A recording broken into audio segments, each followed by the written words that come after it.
Welcome to dominant classes. Dear students, आज हम बात करेंगे क्लास 12 के पोयम चैप्टर नंबर 8 की। इस चैप्टर का नाम माई हेवन है।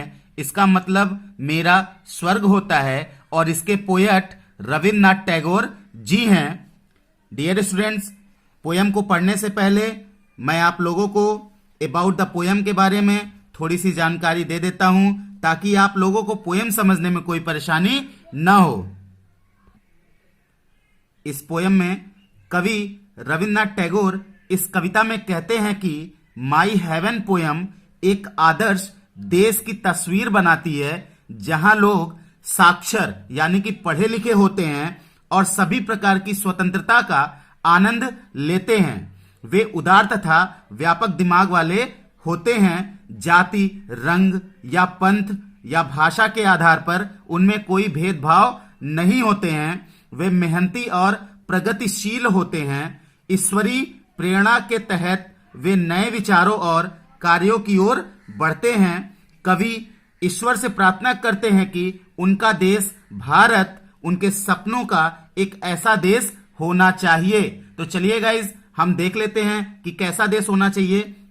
जब हम स्टैंजा को पढ़ेंगे, लाइन को पढ़ेंगे, तो हमें वो समझ में आएगा। तो चलिए कम टू द पॉइंट, अपने पॉइंट पर चलते हैं और स्टैंजा को पढ़ते हैं। चलिए पहली लाइन को पढ़ते हैं और समझते हैं। Where the mind is without fear and the head is held high. ठीक है, माइंड का मतलब यहां पे मन से है। विदाउट फियर का मतलब बिना किसी डर के है।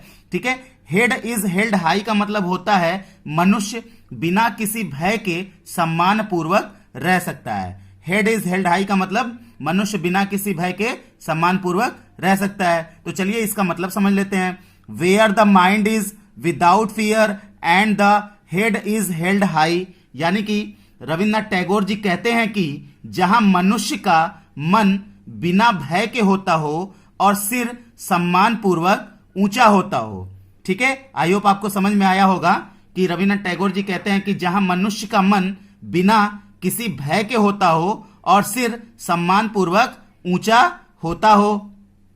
Where knowledge is free, knowledge का मतलब ज्ञान, फ्री का मतलब स्वतंत्र, ठीक है, या मुक्त। जहां ज्ञान स्वतंत्र हो, वेयर नॉलेज इज फ्री, जहां ज्ञान स्वतंत्र हो, अर्थात जहां ज्ञान प्राप्त करने के लिए प्रत्येक व्यक्ति स्वतंत्र हो।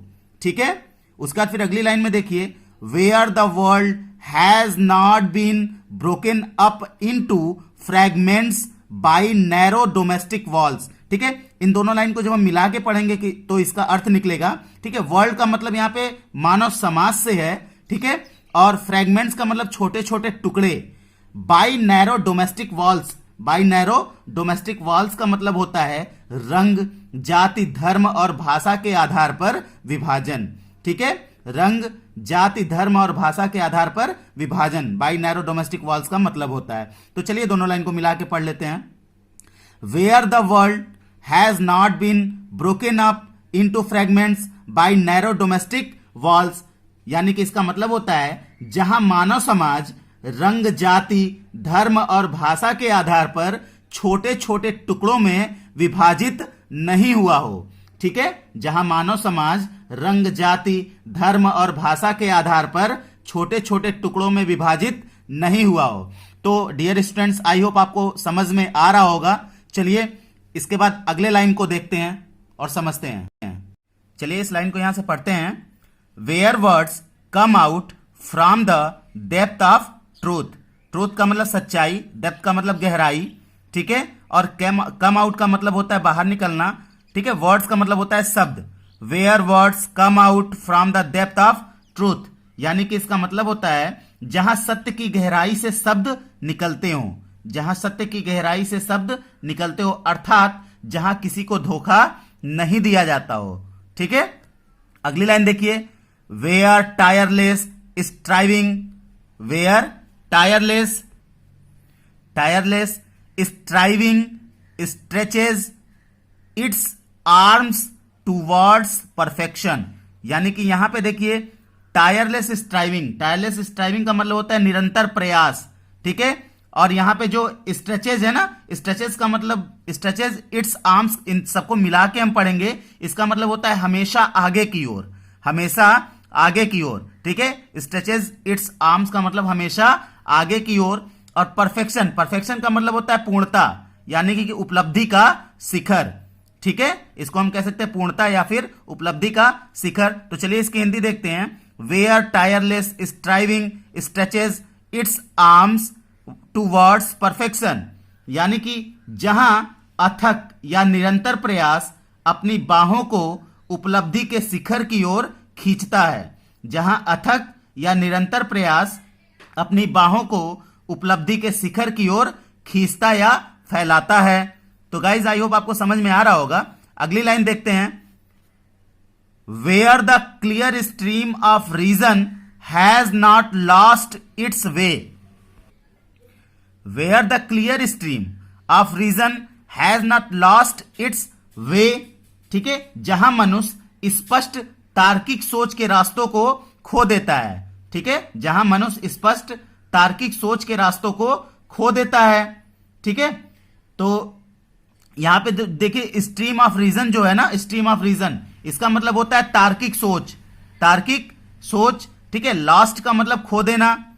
Where the clear stream of reason has not lost its way, जहां मनुष्य स्पष्ट तार्किक सोच के रास्तों को खो देता है। इनटू द, ठीक है, dreary desert sand of dead habit, यानी कि इसका मतलब यह होता है लोगों को अप्रगतिशील बनाने वाली बातों में आकर, लोगों को अप्रगतिशील बातों, ठीक है, बातों में आकर, यानी कि यहां पे ये कह रहे हैं कि into the dreary desert sand of dead habits, ठीक है, लोगों को अप्रगतिशील बनाने वाली बातों में आकर। तो गाइज इन दोनों लाइन को जब हम मिला के पढ़ेंगे तो इसका अर्थ और ज्यादा क्लियर हो जाएगा। तो चलिए हम आपको बता देते हैं।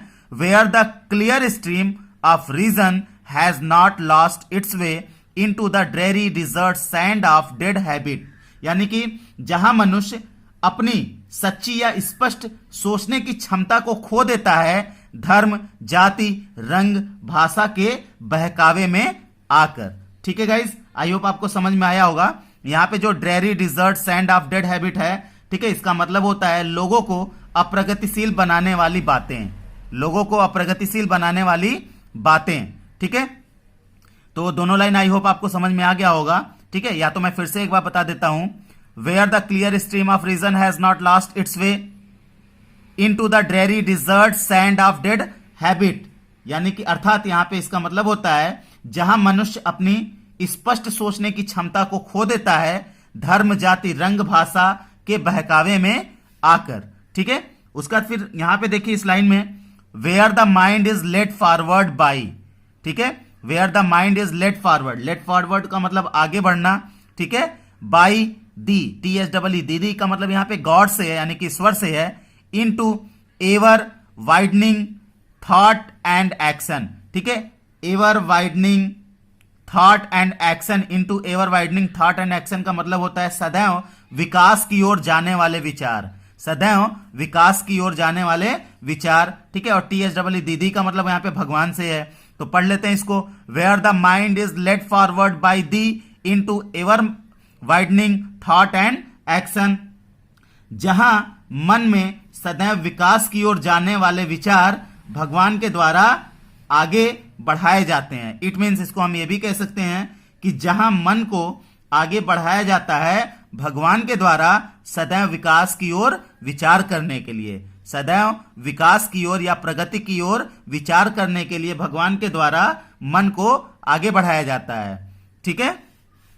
Into that heaven of freedom my father let my country awake, my father का मतलब यहां गॉड से है, भगवान से है।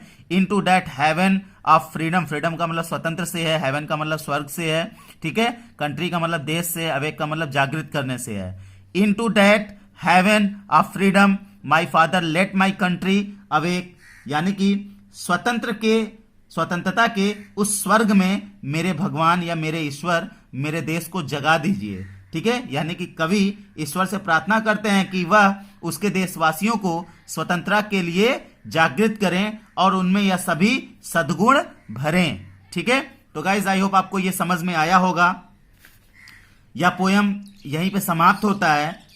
डियर स्टूडेंट्स, अगर आप लोगों ने मेरे चैनल को सब्सक्राइब और लाइक नहीं किया है तो कर दीजिए और साथ ही साथ में बेल आइकन को दबाना ना भूलें, जिससे हमारी अगली आने वाली वीडियोस के नोटिफिकेशन आपको सबसे पहले मिल सकें। तब तक के लिए have a nice time, good day.